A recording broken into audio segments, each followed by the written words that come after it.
Dans cette vidéo, nous allons voir la différence entre le clic gauche et le clic droit de la souris, mais aussi du pad si vous avez un ordinateur portable par exemple. Donc, je vais d'abord commencer par le clic le plus important, à savoir le clic gauche. Le clic gauche, il va vous servir à plusieurs choses, en fonction de comment vous allez l'utiliser. Dans un premier temps, vous allez placer votre curseur de souris sur un élément de votre bureau par exemple, et vous allez faire un clic gauche dessus. Si je retire la souris de cet élément, qu'est-ce qu'on peut constater? Eh bien, on constate qu'il y a un carré bleu qui entoure notre élément. Eh bien, ce carré bleu, donc ce carré à faible opacité, sert à indiquer que vous avez sélectionné l'élément. Donc, qu'est-ce que ça veut dire? Ça veut dire qu'un clic gauche, un simple clic gauche, permet de sélectionner un élément. Et quand on a sélectionné un élément, on peut effectuer différentes actions dessus, avec le clavier par exemple. Donc ça, nous allons voir ça plus tard, c'est pas le sujet de cette vidéo. Là, on va se concentrer uniquement sur à quoi sert le clic gauche et le clic droit. Donc, la sélection d'éléments, vous savez comment le faire. Sachez qu'on peut sélectionner plusieurs éléments en même temps. Vous avez trois façons de faire. La première façon, c'est d'utiliser la touche CTRL du clavier, donc la touche CTRL. Vous la maintenez enfoncée, vous appuyez dessus, vous gardez appuyé, et vous allez faire un clic gauche sur tous les éléments que vous voulez sélectionner. Par exemple, admettons, je veux sélectionner la liste de courses, le chiffre d'affaires, le dossier de facture et le logiciel Notepad par exemple. Eh bien, je vais appuyer sur la touche CTRL enfoncée, faire un clic gauche sur liste de courses, donc ici nous l'avons déjà sélectionné, ça ne sert à rien de le faire. Le chiffre d'affaires, un clic gauche dessus. Le dossier facture, je fais un clic gauche dessus, pardon. Et le logiciel Notepad, je fais un clic gauche dessus. Toujours avec la touche CTRL enfoncée.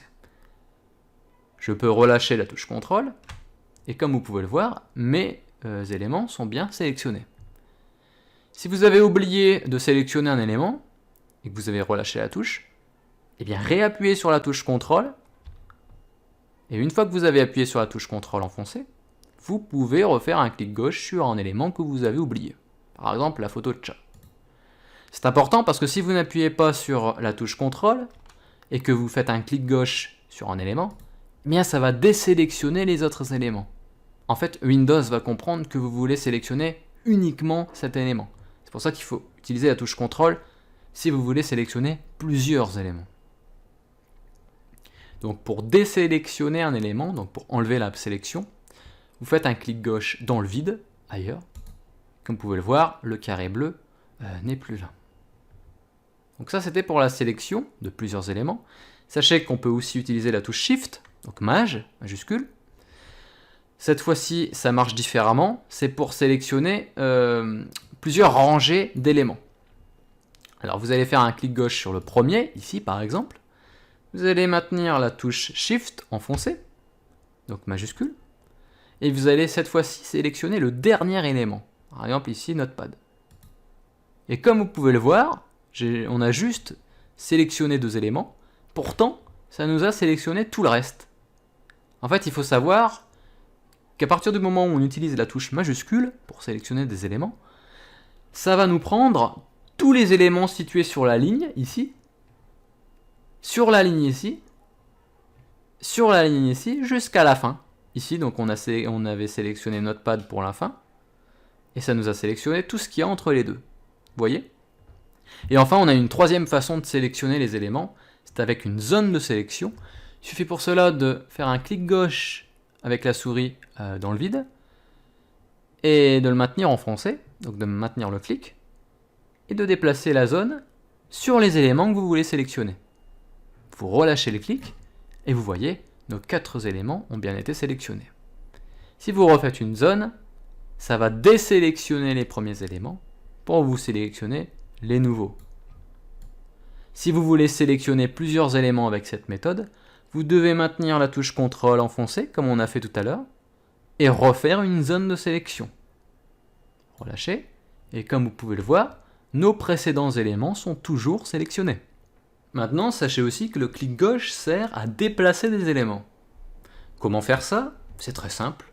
vous placez votre curseur de souris sur l'élément que vous voulez bouger, par exemple la liste de courses, faites clic gauche enfoncé, et vous allez déplacer l'élément avec votre souris là où vous le souhaitez.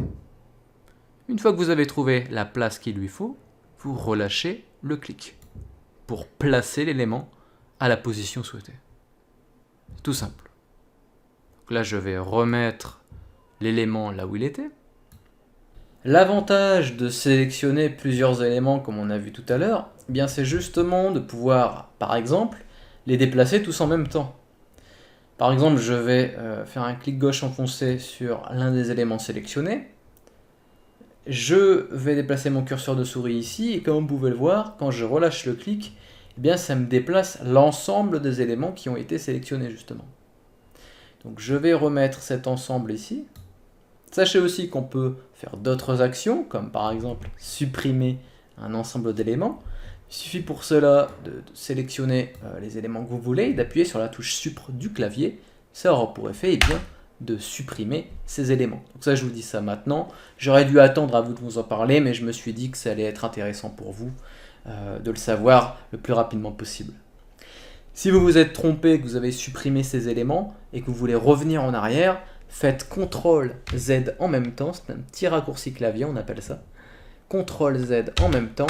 Et comme vous pouvez le voir, ça va rétablir vos icônes, celles que vous avez supprimées.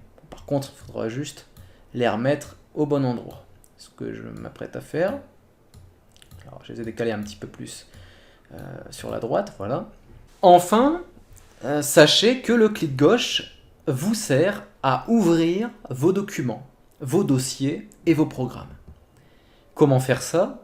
Vous devez faire ce que l'on appelle un double clic. Vous devez faire 2 clics gauche rapides pour ouvrir ces éléments. Par exemple, je vais me placer sur la photo de chat, je vais faire un double clic dessus pour l'ouvrir, et comme vous pouvez le constater, l'image s'est bien affichée. Je clique sur la croix pour fermer. C'est pareil pour les dossiers. Regardez le dossier facture, je vais faire un double clic dessus, 2 clics gauche rapides, et j'ouvre ce dossier. Et pour le programme, c'est exactement la même chose. Donc je récapitule brièvement. Le clic gauche sert à plusieurs choses. Dans un premier temps, il sert à sélectionner un élément, ou plusieurs, que ce soit en utilisant la méthode de la zone de sélection, la touche CTRL pour sélectionner des éléments précis, ou la touche Maj en indiquant un point de départ et un point d'arrivée. Donc là, je l'ai mal fait, voilà. Il sert aussi à déplacer un élément ou plusieurs, si plusieurs ont été sélectionnés avant. Et il sert aussi à ouvrir un document, un dossier ou un programme, comme on l'a vu en faisant un double clic. Bien, ça c'était pour le clic gauche. Maintenant, parlons du fameux clic droit, celui qui pose problème à la majorité des débutants. Et pourtant, le clic droit sert uniquement à une seule chose, à savoir à ouvrir le menu contextuel. Le menu contextuel, c'est ceci. Donc, pourquoi on appelle le menu contextuel le menu contextuel? Eh bien, tout simplement puisque c'est un menu qui change en fonction de là où vous allez cliquer, c'est-à-dire en fonction du contexte, d'où le nom menu contextuel. Ici, j'ai ces options-là qui s'affichent, vous voyez. Si je fais un clic droit sur un fichier, eh bien là, j'ai d'autres options qui se sont ajoutées. Le menu a changé en fonction du contexte, donc de là où vous avez cliqué. Ces options permettent d'effectuer différentes actions sur l'élément. Aussi, vous avez probablement remarqué, j'ai fait un clic droit sur mon bureau, j'ai ces 2 lignes qui sont présentes, mais vous les avez peut-être pas. C'est normal, parce que le menu contextuel peut s'enrichir en fonction des programmes que vous allez installer sur votre ordinateur. Lors de l'installation de certains programmes, ça va vous demander si vous voulez ajouter telle ou telle option dans votre menu contextuel. Vous acceptez ou vous refusez en fonction de vos besoins. Et si vous acceptez, eh bien vous vous retrouvez avec des nouvelles lignes dans votre menu contextuel. Ça sera tout pour la présentation du clic gauche et du clic droit. J'espère que cette notion a été comprise, puisqu'il s'agit encore et toujours d'un élément fondamental. Dans ce module, de toute façon, on va voir que ça. Une fois que vous avez bien compris ça, eh bien nous allons pouvoir passer à la suite. Je vous dis à tout de suite.